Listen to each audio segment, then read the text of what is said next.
जी बिस्मिल्लाहिर्रहमानिर्रहीम अस्सलाम वालेकुम सारे भैन भरावां ਨੂੰ ਬਿੰਤਨਾ ਸਾਰੇ ਠੀਕ ਹੋਣਗੇ ਅਲਹਮਦੁਲਿਲਾ ਇੱਕ ਹੋਰ ਅਸੀਂ ਅੱਜ ਨਾ ਜੁੰਦਰ ਜੀ ਨੂੰ ਰੋਜ਼ਗਾਰ ਦਾ ਸੈਟਅਪ ਲਗਾ ਕੇ ਦਿੱਤਾ ਫਰੂਟ ਦਾ ਇਹਨਾਂ ਨੇ ਮਨਪਸੰਦ ਹੈ ਇਹ ਪਹਿਲਾਂ ਨਾ ਫਰੀਦਕੋਟ ਕੰਮ ਕਰਦੇ ਨੇ ਟੋਕਰਾ ਮੰਦੇ ਅੰਦਰ ਤੇ ਸਵੇਰ ਕਿੰਨੇ ਵਜੇ ਆਉਂਦੇ ਹੋ ਟੋਕਰਾ ਮੰਦੇ ਸੁਬਹ ਅਸੀਂ 6 ਵਜੇ ਜਨਾਬ ਦੇਖਿਓ ਕਿੰਨੇ ਵਜੇ ਤੱਕ ਤੁਸੀਂ ਲਾਉਂਦੇ ਹੋ ਟੋਕਰਾ ਸ਼ੋਕਰਾ ਕਿੰਨੇ ਵਜੇ ਤੱਕ ਹੁੰਦਾ ਕੰਮ ਕੋਈ 11-12 ਵਜੇ 10 ਵਜੇ 11 ਹੈ ਨਾ ਸਾਨੂੰ ਮਿਲੇ ਸਨ ਇੱਥੇ ਤੇ ਕਿਸੇ ਭਾਈ ਨੇ ਦੱਸਿਆ ਸੀ ਸਾਨੂੰ ਕਹਿੰਦੇ 5 ਬੱਚੇ ਨੇ 1200 ਕਮਾਉਂਦੇ ਨੇ ਤੇ ਲੇਕਿਨ ਇਹ ਕਿ 5 ਬੱਚੇ ਪੜਾਉਣ ਦੇ 5 ਬੱਚੇ ਪੜ੍ਹਦੇ ਨੇ ਬੜੀ ਅੱਛੀ ਗੱਲ ਹੈ ਕਿ 5 ਬੱਚੇ ਆਪਣੇ ਪੜਾਉਣ ਦੇ ਕਹਿੰਦੇ ਕਿ ਜੋ ਮੈਂ ਟੋਪਿਕ ਕਮਾਣਾ ਉਹ ਬੜੀ ਮੁਸ਼ਕਿਲ ਨਾਲ ਗੁਜ਼ਾਰਾ ਹੋਣ ਡਿਆ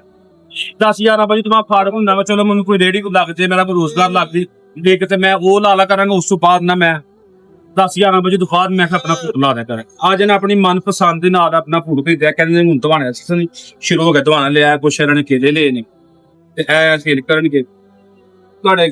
ਖੁਸ਼ ਹੋ ਜਿਹੜਾ ਸਾਡਾ ਅਲਹਮਦੁਲਿਲਾ ਦੀ ਬਹੁਤ ਮਿਹਰਬਾਨੀ ਬੜੀ ਰਵਾ ਅੱਛਾ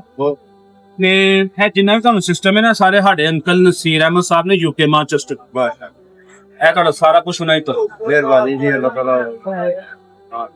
अंकल नसीर साहब माशाल्लाह बहुत अच्छे इंसान है खिदमत हर करना बड़ा शौक है उन्होंने बड़ा जज्बा और वो मैं ना सिर्फ मेरे नाल और भी काफी सारी फाउंडेशन नाल वो काम करते मुझे पता है उन्होंने बहुत सारे गरीब और जो सिंध इलाके में नलजे लवाए ने पानी ने वो भी काफी सारा काम करते हैं देखो कोई वो बिजनेसमैन नहीं है कोई अरबपति नहीं है ये काम साढ़े मिडिल क्लास फैमिली दे ने लटाए रखी है ठीक है अपनी पेंशन काम करते तो अपनी सारी पेंशन इस काम से खर्च कर देते हो अल्हम्दुलिल्लाह मेरे भी बड़ा मेरे काफी सारे प्रोजेक्टां दे विच मेरा साथ देने वाला अंदर सेहत वाली जिंदगी दे बीमारां ने मतलब हार्ट पेशेंट ने उन्हां दी दुआ करनी अल्लाह ताला उन्हें सेहत वाली फरमाए अल्लाह ताला उन्हें फैमिली नु घर दे सारे अपनी हिफाजत रखे उन्हां दा कारोबार च बरकत पाए तुसा रोज़गार कमाना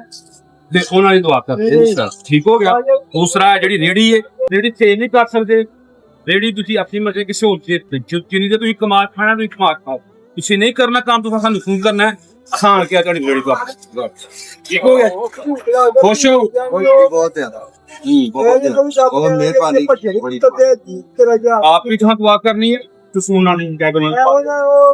लो जी सारे भैन भरा दावे ते दुआ याद रखियो अपने पास और तुसी भी कोशिश करा करो अपने आस पास ना छोटे छोटे लोगों को सब ना लो ताकि लोगों ने बात अस्सलाम वालेकुम जी।